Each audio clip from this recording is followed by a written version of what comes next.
Assalamualaikum guys. Okay guys, bila kita tengok maksiat tu,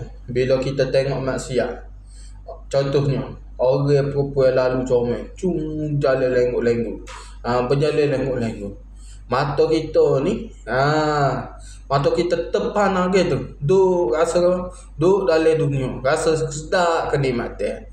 Walaupun tu duri, walaupun kita jalan, dia jalan lengut, kita baru nak masuk kedai tu, tak rasa tempat apa ni, tepat kena duri panjang, kena baku kau apa, tak rasa. Sebab apa? Doa asyiknya tengok perempuan yang berjalan lengut-lengut gitu, muda beliau pula, barang apa ni orang kata punggu tu naik ke atas lagu tu, kita rasa asyik lagu tu. Imam Ibn Wadi kata dah, ya nasihat dah.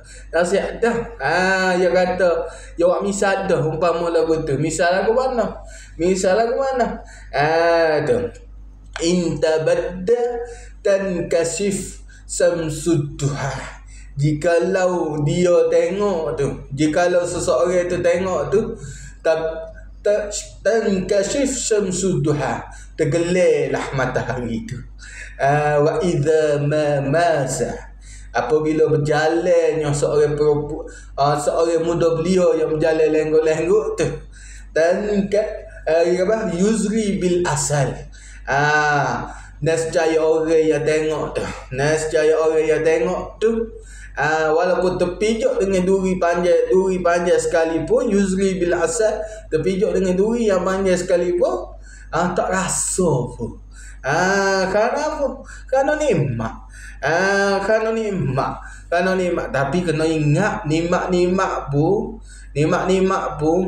bagi kita tengok benda yang bukan halal bagi kita, benda ni kena akan soal di akhir kelak. Masa tu terbeliaklah mata kita. Masa tu kita akan apa? Nangis. Masa tu kita akan apa? Masa tu kita tak boleh nak apa dah. Terkunci mulut kita. Diketai segalanya.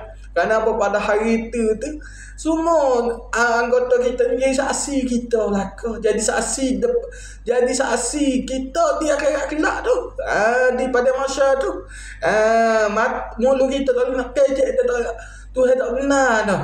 Kenapa? Allah Subhanahu Wa Taala berfirman, Yauma naqtimu ala afwahihim wa tukallimuna aydihim wa tashhadu arjuluhum bima kanu yaksibun. Semua apa ni pada hari kiamat tu, mulut kita ni terkunci.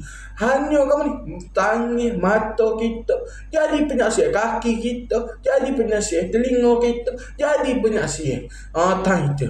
Masa tu kita berdirilah. Sebab itulah kehidupan atas dunia ni, kita jangan rasa bersenang, jangan rasa apa. Bila kita tengok tu matahari tergelam matahari duha tergelam pun, maksudnya waktu zuhur kita doa asyik siapa tak pasal waktu zuhur dah. Jangan siapa gitu mau. Jangan duduk dalam kalak layak siapa gitu mau. Biarlah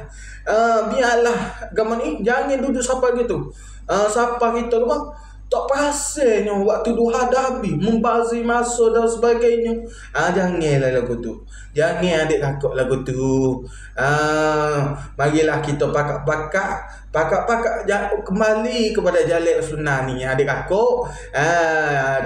Semoga bermanfaat. Assalamualaikum, Papa Roger.